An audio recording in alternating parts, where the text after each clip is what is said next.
A legislator is one who carries divine authority through relationship. It's not just quoting scriptures and hoping there will be power. What he's saying, like John said in 1 John 1 verse 1, that which was from the beginning, which we have heard, which we have looked upon, and our hands have handled. So he knows God's power. He can wield it. So when he tells you God's position and you bring opposition, he knows what to do.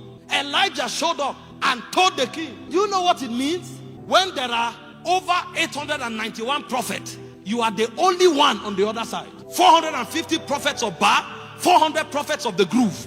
And they were doing the wrong thing, and you come and you say, all of them are evil. And you stand against 890 prophets. You know what it means? Number one, it means he knows God's ways. And number two, he has authority to back it. And when he stood on that mountain, he said, if you are for God, choose God. If you are for Baal, choose Baal. They thought it was a joke, and he told them, the God that comes down by fire, that's the living God. So you don't just know you have power. See, we are in a generation of talkers. We can't demonstrate God. Paul said, when I came unto you, I did not come with excellency of speech. I came with the demonstration. Listen, a generation that knows how to wield the power of God must rise. I'm not talking this Christianity where they tell you there's a shrine here and you are fidgeting because you are more afraid of idols than the God of heaven. In the days of our fathers, ordinary Christians could go to a herbalist, win him, and dismantle the shrine. But in our generation, prophets and apostles can organize deliverance. You want to be a legislator? You need authority. See, when you say thy kingdom come, it's a declaration of war. Everywhere you stand and you say, Lord, let thy will be done, Satan will come for you. But you see, the good news is that when he comes, we are not without power. We carry something. We are not just talking. We are not lecturers. We are carriers of divine power. Paul carried power. He said, if after the manner of men I fought the beasts of Ephesus. We are warriors in the spirit. You think a legislator is an eloquent speaker? Check him in the spirit. He may be wearing a suit, but look him out in the spirit.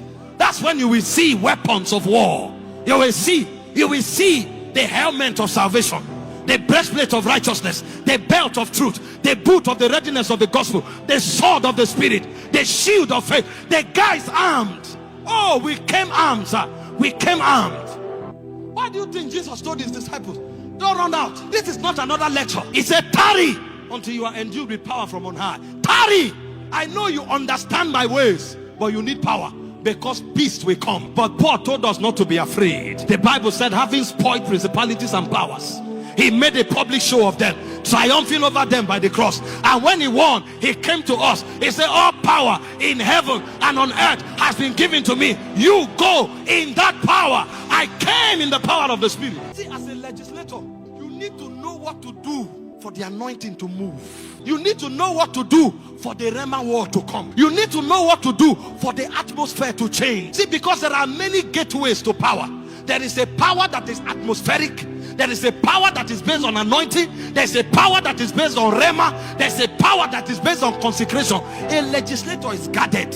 See, Elijah showed up from morning till night. They were trying to get fire. He knew what to do. The Bible said at the time of the evening sacrifice, he took 12 stones. He planted them on the ground. When he was done, before he finished praying, fire came. So he knows what to do. It's not trial and error. There is a wisdom. Did you read about Samuel when they were destroying Israel, fighting Israel? The Bible said in 1 Samuel 7:12, it says Samuel came. He took a young lamb, slaughtered the lamb, poured the blood upon a stone, and poured oil on it.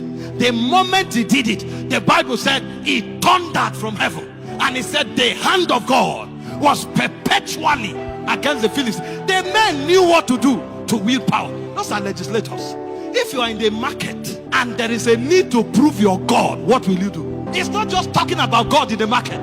You are saying your God heals. Your God heals. They tell you we need medicine. You say my God heals, and the blind person shows up. They say give your God the opportunity. What will you do? We need to train men who know how to handle power, how to wield power. That's a characteristic of a legislator.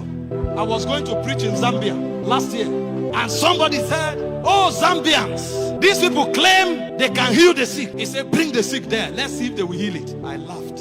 I said, you are a clown. I travel from nations to nations every month. You think you can be fake and do that? Sometimes in 3 weeks, I'm in 6 nations.